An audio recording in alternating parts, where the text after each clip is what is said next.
Hello नमस्कार दोस्तों, कैसे हो। मैं जानता हूँ कई लोग मुझे नहीं जानते हैं यार। मैं इस चीज़ में नहीं पढ़ना चाहता कि कौन जानता है कौन नहीं जानता। मेरे पे एक मुद्दा है जो मेरे को काफ़ी दिन से इम्पैक्ट कर रहा है, उस चीज़ के बारे में बात कर रहा हूँ मैं। तो वो मुद्दा ये है, ये जो एथनॉल वाला पेट्रोल आया है, इस चीज़ के बारे में बात करना चाहता हूँ। यार मेरी गाड़ी जो पहले एथनॉल एथनॉल आने से पहले जो 30-35 का माइलेज देती थी, हाईवे पे दे देती थी। फिर ये कुछ 10-15 दिन बाद, एक महीने बाद उसका माइलेज ड्रॉप हुआ, वो हो गई भैया 18 से 20-21 पे देती है, और अब 14 से 16 के बीच में माइलेज दे देती है। 8 का भी, 18 भी दे देती है।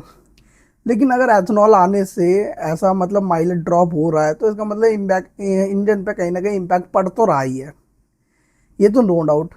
अब गवर्नमेंट यहाँ पे कहीं अपनी जगह पे गलत नहीं है। क्यों? उसका कारण भी मैं बताता हूँ। यार जो रिसोर्स अगर हम इंपोर्ट कर रहे हैं और हमको इतना महंगा पड़ रहा है, और हम हमारी डिपेंडेंसी हमारे देश की वहाँ पे हो रही है, तो भाई गवर्नमेंट का ये सोचना कि उस रिसोर्स को अपने घर में ही क्रिएट करना, तो वो ज़्यादा बेनिफिशियल होगा ना, हमारे जनहित में ज़्यादा होगा, हमारे लोगों के लिए ज़्यादा अच्छा होगा। और नितिन गडकरी जी ने डिसीजन भी अच्छा लिया। लेकिन यहाँ पे गलती पता है किसकी है? नितिन गडकरी की गलती नहीं है। गलती है हमारी जो देश की जो इंडस्ट्रीज चल रही हैं, जैसे टाटा हो गई, और ये सुजुकी हो गई, इस तरह की रिनॉल्ट हो गई, हुंडई हो गई, होंडा हो गई, इन सब की गलती है।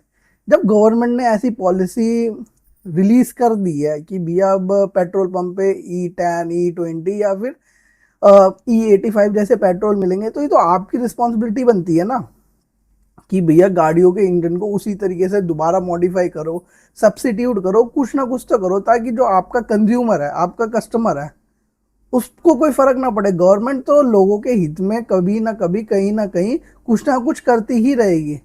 अब करती रहेगी कि नहीं रहेगी, दोस्तों आप बताना। अगर मैं कहीं गलत बोल रहा हूँ तो बताना।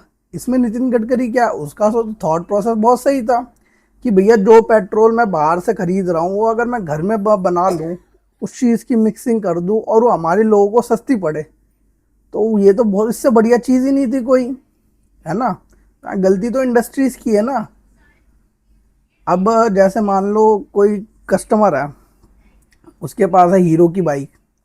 अब उसकी माइलेज थी भैया 55-60-70 की माइलेज थी। अब वो E85 या E10 उसका इंजन सपोर्ट ही नहीं करता, तो वो 70 की माइलेज की बाइक तो भाई कूड़ा हो गई, अब वो स्क्रैप में जाएगी। वो कूड़े वाला कंपनी भी नहीं खरीदेगी उसको।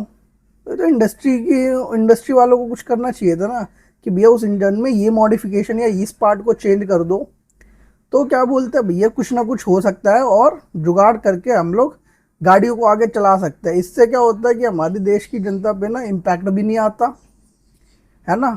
और जो एथनॉल की पॉलिसी है वो बड़ी स्मूथली स्ट्रीमलाइन हो जाती है, और ये बड़े आराम से इम्प्लीमेंट हो जाती। लेकिन नहीं, हर हर इंडस्ट्री को ना ये सोचना पड़ा कि भैया हमारा बहुत ज़्यादा घाटा हो, इससे बढ़िया फ्रेश इंजन बना दो। अब दूसरा मुद्दा ये है कि भाई अगर इम्पोर्ट पेट्रोल को, इम्पोर्ट मतलब क्रूड ऑयल को, या जो भी पेट्रोल है, मेरे को टेक्निकलिटी में नहीं पड़ना। पेट्रोल अगर इंपोर्ट करके हमको 106 रुपये, अल्टीमेट कंज्यूमर को 106 रुपये, 110 रुपये पड़ रहा है, तो भाई जो एथनॉल मिक्स करके अगर वो घर में ही बना रहे हैं, तो भाई वो तो और सस्ता पड़ना चाहिए ना। वो 106, 110 रुपये, 108 रुपये क्यों पड़ रहा है, 102 रुपये क्यों पड़ रहा है? वो तो पड़ना चाहिए हमको 40-45-50 रुपये पड़ना चाहिए, 60 रुपये हाथ से हाथ मार के 70 रुपये पड़ना चाहिए। इससे ज़्यादा का तो पेट्रोल ही नहीं पड़ना चाहिए। तो भाई ये भी बड़ा मुद्दा है, ये इतना महंगा क्यों पड़ रहा है एथनॉल मिक्स करने के बाद?